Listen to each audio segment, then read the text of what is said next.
Hi guys, this is Edward Tech 40. For today's video, meron tayong product review. Ang pangalan nito is B10 Dual Lens. Ito siya guys. Mabibili nyo to sa online Shopee. So, iwan ko na lang yung link niya sa description box para sa ibang details ng product natin. So, samahan nyo ako. Check natin yung laman sa loob kung ano yung makakuha natin sa B10 Dual Lens. And ituturo ko rin sa inyo kung paano natin siya isi-set up sa ating mga phone. Let's go!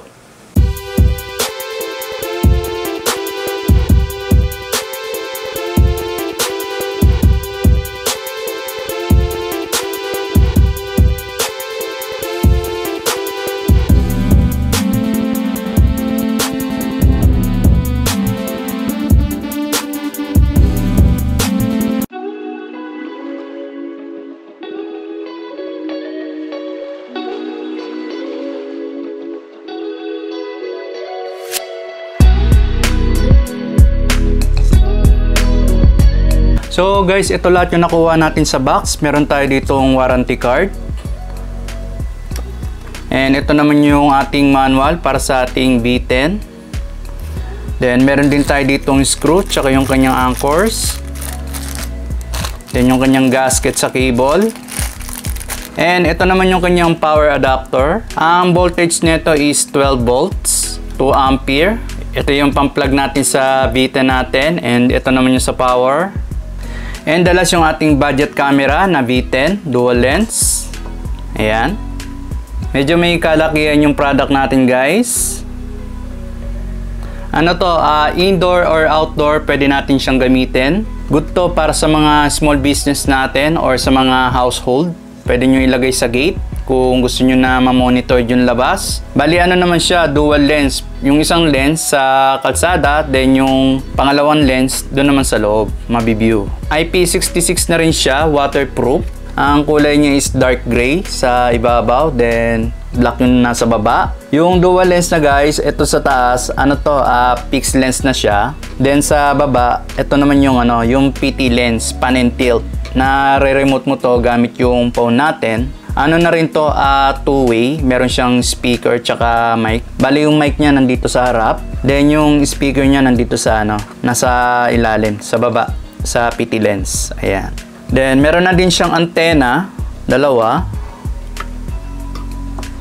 Yung sa sa fixed lens natin guys, pwede mo siyang i-manual adjustment kung saan position mo siya gustong i-view.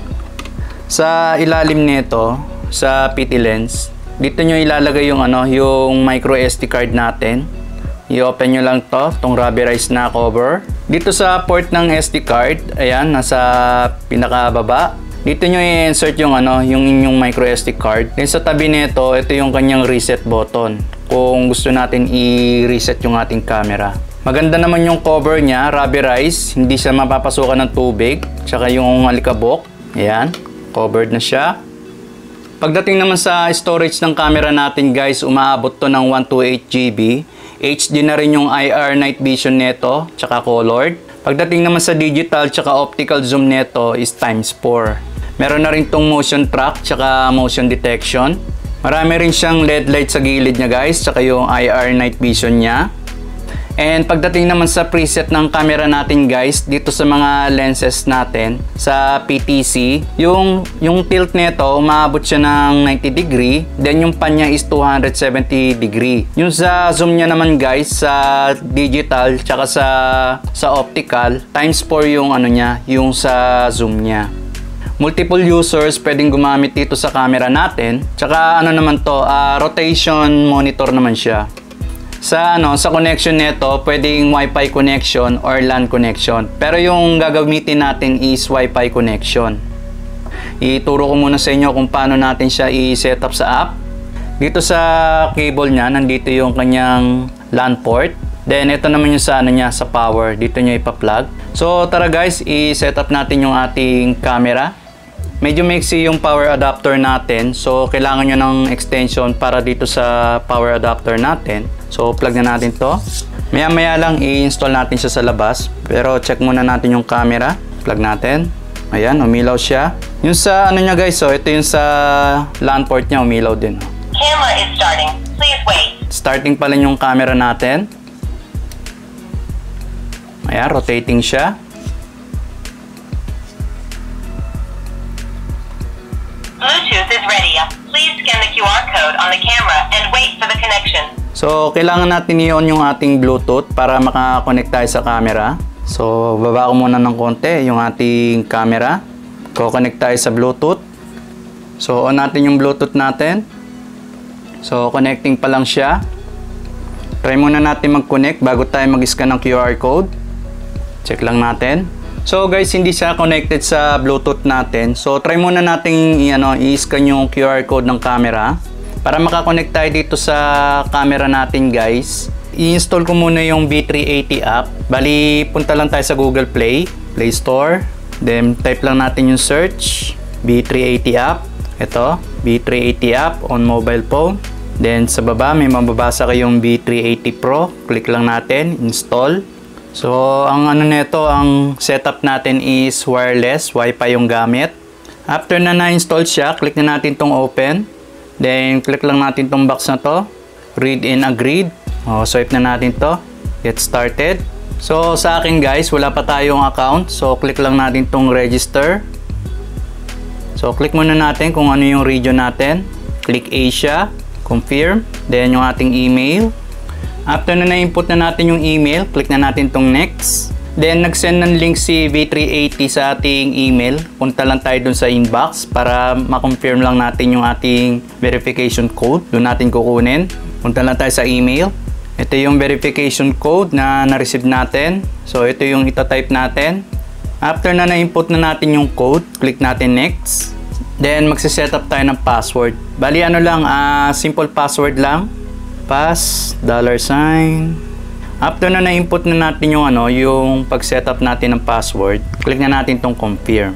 Bali, successful na siya. So, not now. I know.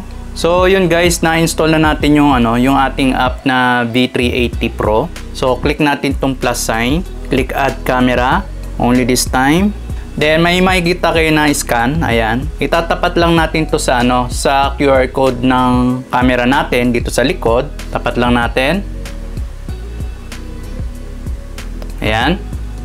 Nakalagay dito, Bluetooth connection requires the following settings to be enabled. Kailangan guys naka-enable lahat bago natin i-proceed. So, okay na. Confirm. Wait lang natin. So, ito yung nag-appear. Click natin tong add device ulit. So, meron na rito na 9953. Check natin kung ito yon. Ito yon, yung 9953. So, click na lang natin to. Huwag na natin i-scan. Nag-appear nito. Then, magko-connect tayo sa sa Wi-Fi. Kailangan ng password ng Wi-Fi natin. I-input lang natin yung password ng ating Wi-Fi. After na na-input na natin, click na natin tong confirm. Receive configuration information. Connecting. Network connected. Connected na siya. So, wait lang natin dito sa app. Then, may mababasa kayo dito na completed, added successfully. Then, pili na lang tayo kung saan natin ilalagay yung yung camera natin. Siguro, i-type ko na lang dito, outdoor. Test natin to sa labas. Ayan. Then, view device. So, ito yung nag-appear, guys. Click natin. Ayan. Then, add device. After na na-setup na natin yung ating device, makikita nyo rito sa app natin sa V380. Naka-display na yung ating device. Bali, i-click lang natin yan. Ito na yung sa dual lens natin guys. Check natin yung mga iba pang settings nya dito sa more. Click natin yung more. So, ito yung mga iba nya pang guys na mga configuration. Meron siyang alarm, light control, preset, motion track, image settings, tsaka yung AI event insight, inversion, tsaka PTC calibration. So yun guys, working yung ating V10 na dual lens. Bali, install natin siya sa labas. Check pa natin yung mga ibang features para sa mga ibang functionality ng ating camera. So let's go. Ito yung sample ng ating camera guys, yung ating dual lens 1080p. Parang cellphone na rin yung linaw niya. And makikita nyo rito sa taas ng ating screen, ito yung ating fixed lens. Ito yung naka-steady lang, hindi natin na nagagalaw sa pagre-remote. And sa baba naman, ito naman yung PT lens. Ito yung pwede nating i-remote pag gagamitin natin. And try natin mag-motion track. So makikita nyo guys, gumagana yung motion track natin. Ayan yung movement ng ating camera. So balik tayo sa pwesto natin. I-try naman natin itas yung yung zoom. Makikita nyo yung zoom natin guys dito sa up, sa baba, sa PT lens. Bali ang distance ko rito guys, umaabot ako dito ng 8 meters. Ayan. Working yung zoom natin. Then try naman natin sa gabi guys. Naka-infrared mode. Bali black and white yung ating screen. So on natin yung LED light. Pag naka-on yung LED light natin guys, automatic colored yung appearance ng screen natin. Fully details yung mabibview natin. So check natin yung remote ng ating pan and tilt. Responsive naman siya dito sa aking phone. Ayan, makikita nyo yung camera natin. Nakadepende pa rin yun guys sa internet connection para ma-remote natin ang tuloy-tuloy yung natin. Make sure lang na malapit yung ating camera sa router and modem. Ayan. Then check naman natin yung yung preset. Itong preset na to guys, mag-a-assign ka kung saan mo itututok yung PT lens mo. Para hindi mo na kailangan pang pumindot ng maraming beses. Mag-a-assign ka lang ng frame by frame na preset. Gaya ng ganito guys sa app natin. Naka-ready na yung mga preset natin. I-press mo lang. Good to para sa mga natin sa mga surveillance. Ayan. Bali nga lang siya, naka-infrared mode kasi naka-off yung natin, LED light. Pero pwede nyong i-on yan para colored yung mabibview nyo sa screen.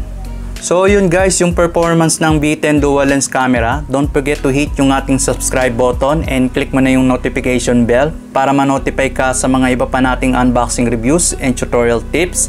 So thank you for watching and see you later guys. Bye! B10 dual lens.